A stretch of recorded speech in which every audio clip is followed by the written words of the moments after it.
Hello friends, ഒത്തിരി ഒത്തിരി സ്വപ്നങ്ങൾ സീരിയലിൻ്റെ ഇന്നത്തെ എപ്പിസോഡിലേക്ക് എല്ലാ കൂട്ടുകാർക്കും സ്വാഗതം. അങ്ങനെ ശ്രീനാഥ് ആ ഒരു കാഴ്ച കണ്ട് അമ്പരക്കുക കേട്ടോ.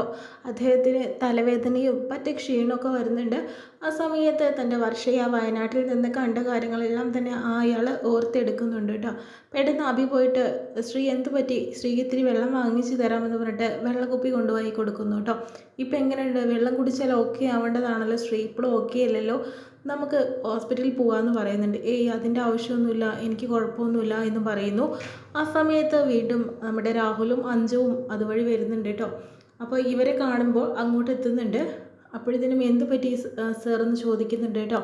ഏയ് ഒന്നുമില്ല, പ്രശ്നമൊന്നുമില്ല, ഞങ്ങൾ അഭിയുടെ ഫ്രണ്ട്സാണ്, എന്തെങ്കിലും പ്രോബ്ലം ഉണ്ടെങ്കിൽ ഞങ്ങൾക്ക് ഹോസ്പിറ്റലിൽ കൊണ്ടുപോകാൻ തങ്ങളെ എന്ന് പറയുന്നു.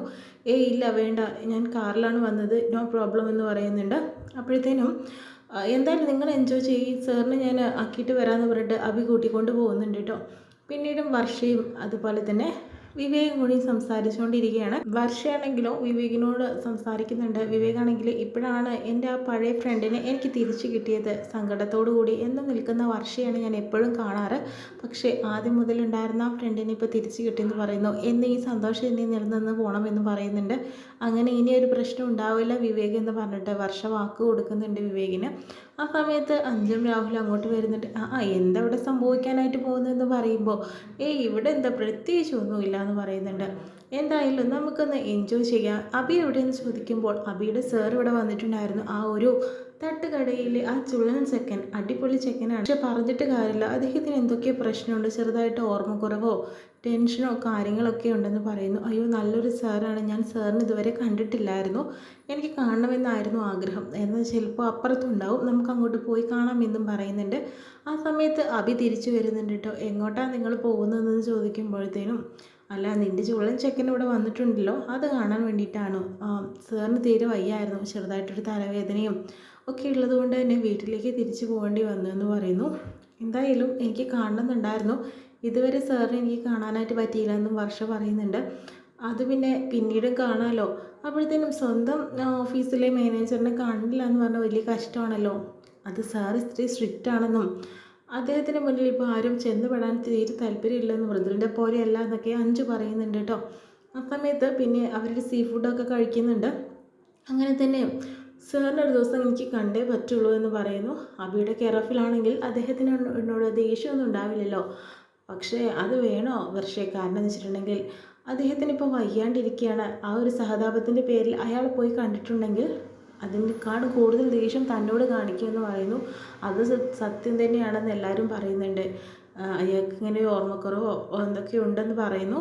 അത് കാരണം അതിൻ്റെ ഒരു കാരണത്താൽ അദ്ദേഹത്തിനോട് സംസാരിക്കുകയാണെങ്കിൽ അത് കൂടുതൽ പ്രശ്നമാവും, അത് അഭിക്കും അതുപോലെ വർഷയ്ക്കും പ്രശ്നമാവും എന്നൊക്കെ രാഹുലും അതുപോലെ തന്നെ നമ്മുടെ വിവേകും പറയുന്നുണ്ട് കേട്ടോ.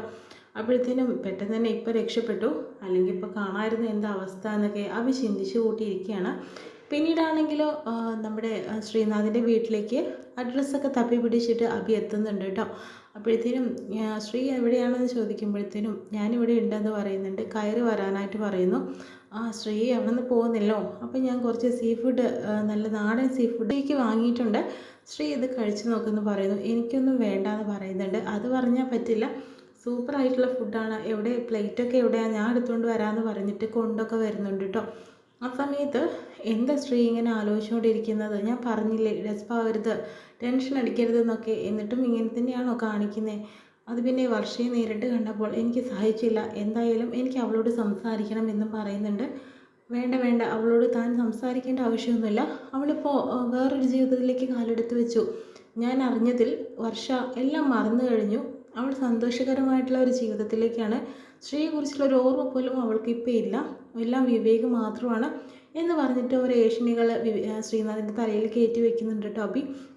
എന്നാലും ശ്രീ പറയുന്നത് എനിക്ക് അവളോടൊന്ന് സംസാരിക്കണം, അവളെ ഒന്ന് നേരിട്ട് കാണണം, അത്രമാത്രം, എന്തായാലും അതിനുള്ളൊരു അവസരം ഉണ്ടാവണം, എനിക്ക് എന്ത് പറഞ്ഞാലും വക്കീലിന് എന്ത് പറഞ്ഞാലും എനിക്ക് അറിയണ്ട, എനിക്ക് പക്ഷേ കണ്ടേ പറ്റുള്ളൂ എന്ന് പറയുന്നു കേട്ടോ. അപ്പോഴത്തേനും അവ ആകെ ഒരുമാതിരി ആവുന്നുണ്ട്, എന്ത് പറഞ്ഞാലും കേൾക്കുന്നില്ലല്ലോ, അത് ആകെ പ്രശ്നമാവുമല്ലോ എന്നായി. അങ്ങനെ രാത്രിക്ക് അപ്പിക്ക് ഉറക്കമില്ലാണ്ടായി കേട്ടോ. കാരണം എന്ന് വെച്ചിട്ടുണ്ടെങ്കിൽ ഈ ഒരു ചിന്ത മാത്രമേ ഉള്ളൂ, ശ്രീ എപ്പോഴെങ്കിലും വർഷയെ കാണുമോ, സത്യങ്ങൾ അറിയുമോ, ഞാൻ ചതിക്കപ്പെട്ടവളാവില്ലേ ശ്രീയുടെ മുന്നിലും എൻ്റെ ഫ്രണ്ട്സിൻ്റെ മുന്നിലും എന്നൊരു ചിന്ത മാത്രമേ ഉള്ളൂ. ആ സമയത്ത് അഞ്ചു അങ്ങോട്ട് വരുന്നുണ്ട്. എന്താണോ താനിങ്ങനെ ആലോചിച്ചുകൊണ്ടിരിക്കുന്നത്? തനിക്ക് കുറച്ച് ദിവസമായിട്ട് എന്തോ ഒരു പ്രോബ്ലം ഉള്ളതുപോലെ എനിക്ക് തോന്നാറുണ്ട്. എന്താ തനിക്ക് പറ്റിയത്? എന്തെങ്കിലും ടെൻഷനോ വിഷമോ എന്തെങ്കിലും ഉണ്ടോ? ഉണ്ടെങ്കിൽ പറഞ്ഞോ. ആ തട്ടുകടയിൽ ആളെ ഓർത്തിട്ടാണെങ്കിൽ താൻ എന്തിനാ അതിനെക്കുറിച്ച് ഇങ്ങനെ ചിന്തിക്കുന്നത്? ഇപ്പം അയാൾക്ക് ചെറിയൊരു ഓർമ്മക്കുറവും എന്തൊക്കെയോ പ്രശ്നങ്ങളുണ്ടെന്ന് താൻ പറയുന്നുണ്ടായിരുന്നു. അങ്ങനെ ഒരു അസുഖമുള്ള ഒരാളെ തലയിൽ കയറ്റി വെക്കണോ? തൻ്റെ ജീവിത പങ്കാളിയാക്കണോ? മാത്രമല്ല നല്ലൊരാളെ സ്വീകരിക്കാനുള്ള ഒരാൾ തന്നെയാണ് താൻ. അങ്ങനെ ഒരു അസുഖമുള്ള ആളെ തീരുമാനിക്കണോ എന്ന് ചോദിക്കുന്നുണ്ട് അഞ്ചു ഓപ്പണായിട്ട് തന്നെ. ആ സമയത്ത് എന്താ അഞ്ചു ഈ പറയുന്നത്? അഞ്ചു കൂടുതൽ ധർമ്മസങ്കടത്തിലാക്കുകയാണ് എന്നെ. മറ്റൊന്നല്ല, രാഹുലേട്ടനെ ഇങ്ങനെ ഒരു പ്രശ്നം ഉണ്ടെങ്കിൽ അഞ്ചു ഉപേക്ഷിക്കുമോ അയാളെ എന്ന് ചോദിക്കുന്നുണ്ട്. എൻ്റെ ചോദ്യത്തിന് ഉത്തരം പറയും. എനിക്ക് ഉപേക്ഷിക്കാൻ സാധിക്കില്ല. അതുപോലെ തന്നെയാണ് ഞാൻ. പക്ഷെ അഭി കല്യാണം കഴിഞ്ഞിട്ടില്ല. കല്യാണം കഴിഞ്ഞിട്ടാണ് ഈ അവസരമെങ്കിൽ അങ്ങനെ നമുക്ക് ചിന്തിക്കാമല്ലോ. ഇതിപ്പോൾ ഒന്നുമില്ലല്ലോ. പ്രണയിച്ച് തുടങ്ങിയിട്ടല്ലേ ഉള്ളൂ. ഞാൻ പ്രണയിക്കാൻ എൻ്റെ മനസ്സിൽ കയറിയ സമയത്ത് എനിക്ക് അറിയില്ലായിരുന്നു ശ്രീക്ക് പ്രശ്നമുണ്ടെന്ന്. പക്ഷെ പിന്നീട് അറിഞ്ഞത് എനിക്ക് ഒരിക്കലും തന്നെ ശ്രീയെ ഇനി വിട്ടുകൊടുക്കാനോ കളയാനോ പറ്റില്ല. എൻ്റെ മനസ്സിലേറ്റി കഴിഞ്ഞതൊരു സന്തോഷമാണത്. ഞാൻ എങ്ങനെയെങ്കിലും അതിനെ പിടിച്ചെടുത്തേ പറ്റുള്ളൂ എന്ന് പറയുന്നു. അഞ്ചാണെങ്കിൽ സോറി അഭി, ഞാനിത് പറയാൻ പാടില്ലാത്തതായിരുന്നു, എന്നോട് ക്ഷമിക്കുന്നൊക്കെ പറയുന്നു. പിന്നെയാണെങ്കിൽ നമ്മുടെ വർഷയാണെങ്കിൽ വിവേകിനെ കുറിച്ചുള്ള ചിന്തകളിൽ നിൽക്കുകയാണ്. അങ്ങനെ അപ്പോൾ ശിവ അങ്ങോട്ട് വരുന്നുണ്ട്. എന്താടോ ഇങ്ങനെ ചിന്തിച്ചുകൊണ്ടിരിക്കുന്നത്?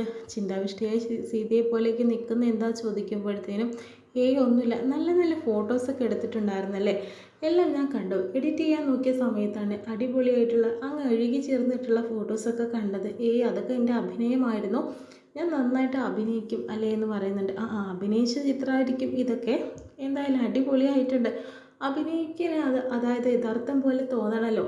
അങ്ങനെയാണല്ലോ റിയാലിറ്റി എന്ന് പറയുന്നത്. അപ്പോഴത്തേനും എനിക്ക് ഞങ്ങൾക്ക് മനസ്സിലായി.